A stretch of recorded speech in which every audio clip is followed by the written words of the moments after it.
Si Jesus ang tagapag-impok, ako naman ang gumagastos. January 10. Offertory Reading Devotional. Si Jesus ba ay isang tagapag-impok o isang tagagastos? Siya ang perpektong halimbawa ng mapagbigay, isang dakilang tagapagbigay. Ngunit walang mababasa sa Biblia na siya'y maluho o labis gumastos, kahit na mayroon siyang pagkakataon sa lahat ng oras.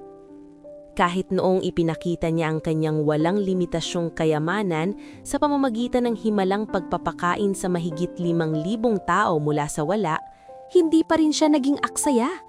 Inutusan pa nga niya ang kanyang mga alagad na tipunin ang mga natira, hindi lamang ang mga buong tinapay at isda, kundi maging ang bawat piraso. At ano ang dahilan niya? Upang walang masayang. Juan 6:12. Napansin mo ba iyon? Kaagad na inipon ni Jesus ang 12 basket ng mga pira-piraso pagkatapos niyang patunayan na kaya niyang magbigay ng napakaraming pagkain sa isang iglap, na kahit pa masayang ang 12,000 basket ay hindi iyon magiging problema. Napakadaling maging aksayado o gumastos ng labis kapag patuloy tayong pinagpapala ng Diyos araw-araw, taon-taon, at madalas ay hindi man lang natin namamalayan. Madalas tayong gumagastos sa ating mga bahay, sasakyan, bakasyon, libangan, at sa ating kabuuang pamumuhay. Samantalang si Jesus ay nag-iimpok, hindi ba nararapat na tayo rin ay magtipid? Panawagan.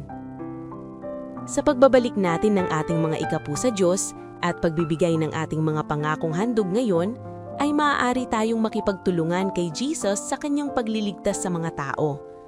Hilingin natin sa Diyos ang kapatawaran sa mga panahong nasayong natin ang kanyang mga pagpapala sa mga bagay na walang kabuluhan, at humingi tayo ng tulong na matuto tayong magbigay gaya ng kanyang pagbibigay at magtipid gaya ng kanyang pagtitipid. Sa pagbabalik natin ng ating mga ikapo at pangakong handog, ay ilagay natin sa huli ang ating mga hangarin at unahin ang Diyos.